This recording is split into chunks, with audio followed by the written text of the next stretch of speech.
أعوذ بالله من الشيطان الرجيم.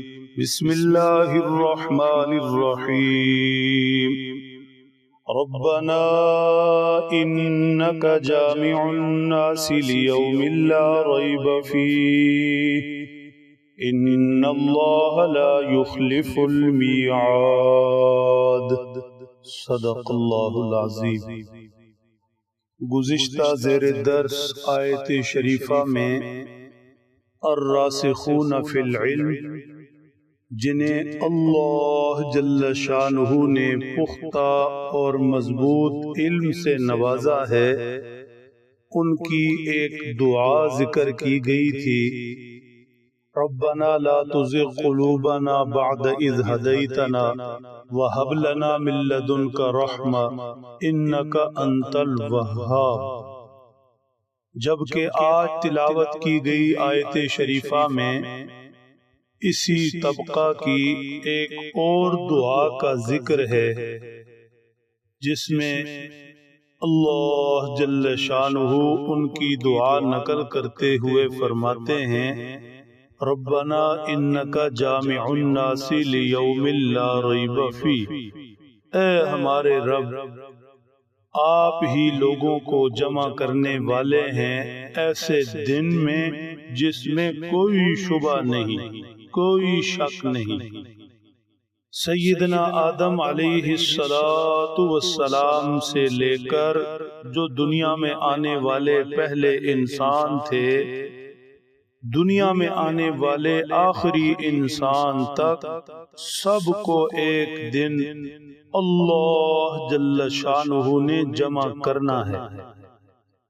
ان لوگوں میں حضرات انبیاء کرام بھی ہیں، اللہ کے برگزیدہ بندے علیہم السلام، اور ان لوگوں میں حضرات انبیاء کرام پر ایمان لانے والے ان کے اصحاب بھی ہیں، حضور پاک صلی اللہ علیہ وسلم بھی ہیں، اور آپ کے اصحاب بھی رضی اللہ عنہم اجمعین۔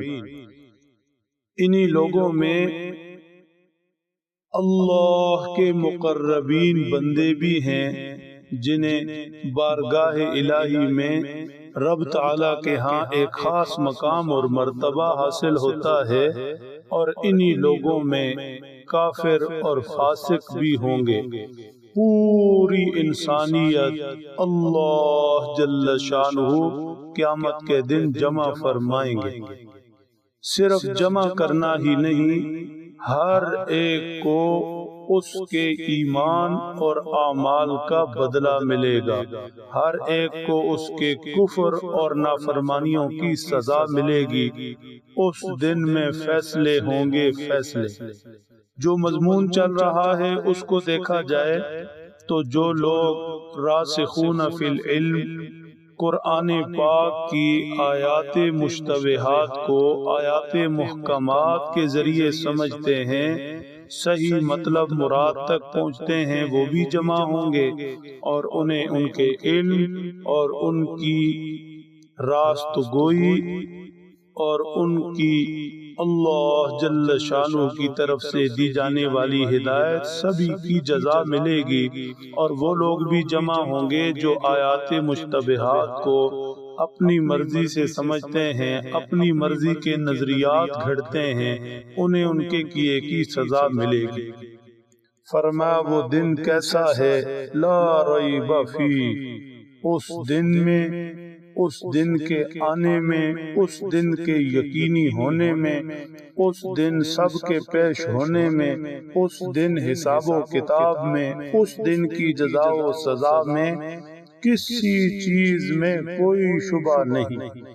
جسے جتنا جتنا یقین نصیب ہوگا وہ اس دن کے لیے اتنی تیاری کرے گا اور کامیاب ہوگا، اور جس بد نصیب کو اس دن کے اندر بے یقینی کی کیفیت ہوگی، جتنی بے یقینی ہوگی اتنا وہ ایمان و عمل میں کمزور ہوگا اور اس بے یقینی کی سزا پائے گا۔ اللہ ہمیں اس دن کا یقین نصیب فرما دے۔ یہ ارشاد بھی بہت ایمان افروز ہے، فرمایا ان اللہ لا یخلف المیعاد، اللہ جل شانہ اپنے وعدے کے خلاف نہیں کرتے، اللہ کا ہر وعدہ سچا ہے، ماننے والوں سے بھی جو وعدے کیے ہیں وہ سچے ہیں، انہیں ہو کر رہنا ہے، اور نہ ماننے والوں سے بھی جو وعدے ہیں وہ سچے ہیں، پورے ہو کر رہیں گے، جزا والوں کو جزا اور سزا والوں کو سزا مل کر رہے گی، اللہ کے وعدے اور اللہ کی وعیدیں دونوں حق ہیں۔ تبلیغی نظم میں جب تعلیم کی جاتی ہے، فضائل اعمال پڑھی جاتی ہے تو اس کا ایک مقصد ذکر کیا جاتا ہے، بہت آسان، بہت صاف واضح لفظ خدا کرے یہ بول ہمارے دلوں میں اتر جائیں۔ مقصد یہ بیان کیا جاتا ہے اللہ کے وعدوں اور وعیدوں پر یقین آ جائے، اللہ نے اپنے ماننے والوں سے، فرمانبرداروں سے جو وعدے کیے ہیں ان کے اوپر بھی یقین ہو، اور اللہ جل شانہ نے اپنے نافرمانوں سے جو سزا دینے کے وعدے کیے ہیں اس پر بھی یقین ہو۔ جسے اللہ کے وعدوں اور وعیدوں پر یقین نصیب ہو گیا اسے آخرت پر یقین نصیب ہو گیا، اللہ سے جو اس نے لینا ہے اس پر بھی یقین، اور خدا نخواستہ نافرمانی کی صورت میں جو بھگتنا ہے اس پر بھی یقین، آخرت پر یقین، اللہ کے وعدوں وعیدوں پر یقین۔ جتنا جتنا بڑھتا جائے گا انسان اتنا اتنا سدھرتا جائے گا، سنورتا جائے گا۔ اللہ سمجھ دیں، عمل کی توفیق بخشے۔